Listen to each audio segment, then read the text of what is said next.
Okay, morning class. Sorry about yesterday's lecture not making it to the chalkboard in time. That one was on me. Where'd my coffee go here? Uh, so I do apologize for that, but hopefully in the class syllabus we worked through. It would have come up in the class some other way in notes that I want something in a reasonable sense of time that between the course loads are sensibly done and it looked like you put something to it in this class. And I'm not really particular in terms of what your medium or methodology is. I'm looking for volume that conducts in the proper manifolding system. Okay? So a lot of these things, I mean, it's good to have a notebook with sporadic notes in it. It's a technique. It's a very good technique, and one you'll have to use to do these things correctly here. The overall of it, you do not necessarily need anything in this book, or any book for that matter. However, if you like the concept of gravity and time dilation functions and properly being able to draw out some of the grids and schematics that are necessary to explain what you want, it's going to be critical. It cuts down on a lot of time, it saves you a lot of energy, and it maintains a function that this has already been done. You can't go back, oh, well, what happened to it? I'm glad you got that in that video, right? Because 10 minutes later, over a 5-minute video, you tried to do the same wording on that aspect. Who knows if you do or not? The same conversation. Especially in places where you don't have a lot of physics. In the stone mill, things are going to be physics. In the job place or work function, things correlate to those numbers. Here, while trying to explain it to somebody, you will never have the numbers. You might be in a position where those numbers are prevalent, but you don't know what they are yet. Because if you did, if you were a manager's perspective at this, or if you did at the kid's perspective, you would know. The monkey here, Little Doomslayer is what we've been doing. Little Doomslayer down the Hadron Collider of what Rabbit Trap, if you like that McDonald's Terminal 1, Special Forces. So that was kind of a brief note I wanted to bring up before we started our real lecture today. Now, obviously, I've kind of showed you what basis of types of mathematics that you'll need. You'll find a lot of them out there that correlate into my actual math, which we really haven't gotten into yet.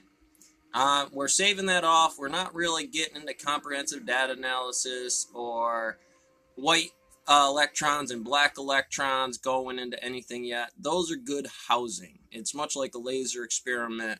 General relativity is a series of frames that stretch 0 to 1 with all the increment tests in there regardless of the field. Now, let's say a star had a lensing effect of a laser beam on a lunar eclipse. This becomes the housing. Only in those circumstances will this test be able to be prevalent that the numbers in that physics are correlating. On all of the schematics that determine all the calculus of the moon's position is a lensing effect.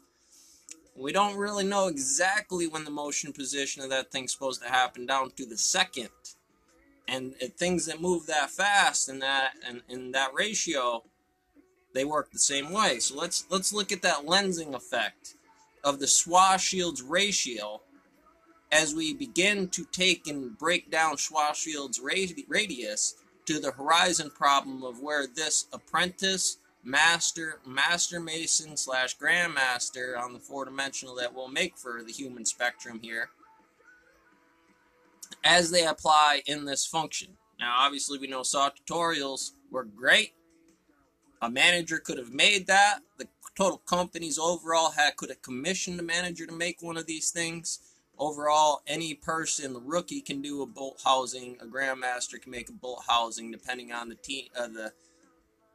demon on the gate, which is all blue on this one. The series of all the parts when this thing gets firing off. And so this morning, I did put up a post on the class lecture. I was hoping you all would look at it because anthropology is a big feature of what happens here.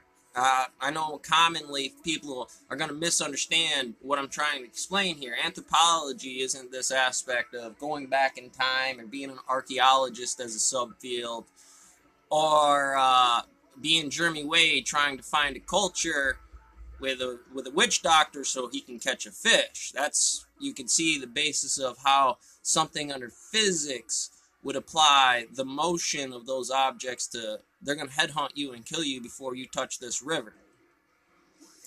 And obviously cause and effect nature of some of these aspects. But I want you to understand anthropology is much more than that. I always kind of studied it anthropologically, or forensic anthropology, to not determine the saws mounts, but what bolts and what housing systems hold the people and the men in this system. And a lot of times you'll find a couple of high dog managers in there that kind of dictate, well, this is how the pots were made back in that day. How many women we threw in the volcano, or guys we sacrificed for the Mayan football game, Harry Carey for the feudal Japan lord. I mean, the math carries and correlates, but only if you understand their physics. Alright, now tribe for tribe and things like that, I'll let y'all kind of let your mind wander in the idea of psychology and certain religious beliefs, the way physics at a time would present itself, and generally where we stand today. Often for this, we're going to need this entropy of physics negative 101. Negative psychology negative 101, excuse me. And basically what this is to say there is no negatives. This is all neutral material, but essentially we work on the right-hand rule of the determination in physics. Now, I put one up for space-time, and they say, well, how do you know which path to do? Well, you don't. And it's only going to be until you experience the action in this physics, and you go, well, I can rehouse that. I can say that this system is now adjustable in a timeline because it didn't kill me dead. But the aspect of the experiment in itself was dead. So all the physics and timelines is to start back over, gather all the materials from rocks, and so on and so forth, and make iron out of those rocks and bars and build a prison or school or whatever you're going to do. And in here, I like to give the human example on the spin problem of the electron or neutron or whatever they're trying to tell you that physics says this is. We have mass and physics in the Hadron Fermilab kind of thing, that there would absolutely some element in the composition, and you have to know that, and it's got to be on a matrix, testable in science over those speeds in this machine, you know. So that comes up, and guess what? You're gonna have to make one too. But anyway, we'll get back to that in a minute here. I put up two drill sergeants, and I often like these two drill sergeants. They're my conscience, if you will, without being them. I like the physics, and I don't necessarily like the telepathy of, well, what the hell? I call them. I believe in physics. If I was going to do that, so let's just take the mentality of the physics of these two drill sergeants and explain the mass of the situation. So which is correct? Both of these men are correct. Women, men, you know, but obviously we have a salty extreme on what this is. Obviously, angry core guy and myself, I'm going to take on mathematicians and otherwise, not necessarily to take them out, but to check their borders.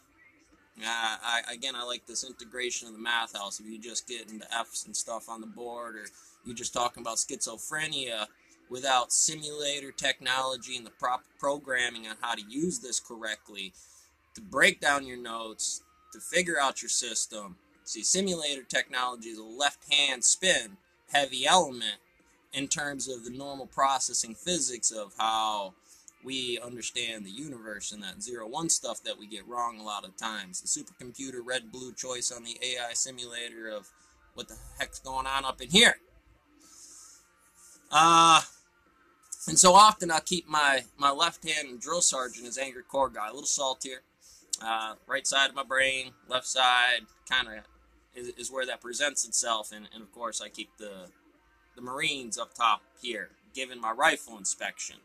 You know, obviously you'll have little dots on the Lorentz transformation that make the grade for why we talk like this and do some of the things we do for the prevention, the sexual rape, sharps. Sexual harassment, rape prevention officer. Now, I want you to understand, why we chose to do people here in terms of the rock, regular, straight edge. They have a weight. I don't know which necessary value this is, or the quantum operator to be able to adjust this wave function back on train on the tracks. However, what we do understand is that there's a physics to this, and that physics will prevent you from making dangerous decisions later, poor choices in calculations, and just some dried out mathematics. Like, you locked out on the chessboard right here. You don't have any moves that aren't going to get you locked out. I know all the schematics and the walkthrough on how to do the proper push-up based on the rules, so you can't sue or anything along those lines. And short of the volume, in terms of tone and frequency in that position, would it correlate to you being outside of the rest of the group and how to increase that with an EM field. Now, which way you going? Are there times? Are there efficiencies? Are there many patent housings to the earbud or Black Ford or what the cell phone is before it was this smartphone? A couple of wires, a pencil, and a car battery that puts out a single. The relative need to understand the physics of which one goes properly into the system works a lot like computer engineering. I don't necessarily need this massive MOSFET if only the operation dictates the temperature load of this capacitor, resistor, what have you, in here for a temperature load. So I don't necessarily need the highest, most efficient costs on the timeline. I mean, obviously, if timelines are different beyond that point, but even your sharp software go, well, you don't have, you got to use banana peel, some bubble gum, there, MacGyver, figure something out inside of this, because you already know the capstone can't do, you know the needs in the operations, and generally some radiance of how far it takes you to go get those things. And again, much like on a chessboard, you're going to know what moves are closed out, and your brain's automatically going to just make that notation in space-time. Is how do you know? Because you've already determined what dead calculations are from a 0-1 element. I don't understand how those zeros to 1 until I fully determine the name of those pieces and those parts in 0 mass, or excuse me, on 1 mass. Here, mathematics in whole would be F falling to X and grids and little arrows that flow the transmission of energy differently in a new form. Here it's transmitting evenly in the stone dock, but each part is something different, and those numbers carry over. They carry over for timelines, they carry over for functioning systems, and you're going to see some people that do things that are way outside the level of physics. This is cause and effect, movements and objects, timeline saws done, and you're all out on your system, even if you're doing something correctly. And it takes proper STEM negotiation of planning timelines, being functionable and conscious to be able to recognize those irrational numbers. See, I have these two things going off. I might have noticed it, but I decided to stay in here because of a process timeline, and then old Sarge comes around and roasts you because mainline operations, yes, in your timeline, but the rest of the tread line run out of rock. Kind of a thing that you got to get negotiable and start to recognize inside of this. I mean, those are big operations. Guys stand around, you turn a whole entire line down into a cleanup crew, and we don't make money cleaning floors. There's a time and a place for the proper efficiency of what those systems are. And so we got to go about testing some of those things, and realize you're going to be in erratic situations. Some orders are tripped out for weeks and months. This is not just something from the laborer's perspective that you'll notice. The boards keep coming in. The manager up top, they got to have orders coming in.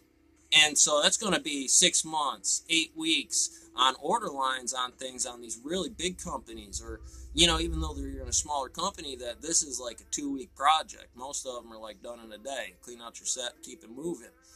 And the augmentation of a rock coming in, a machine breaking down, and some quote based to the overhead percentage of the quantum operator that is that job is equally on your job to understand on the floor.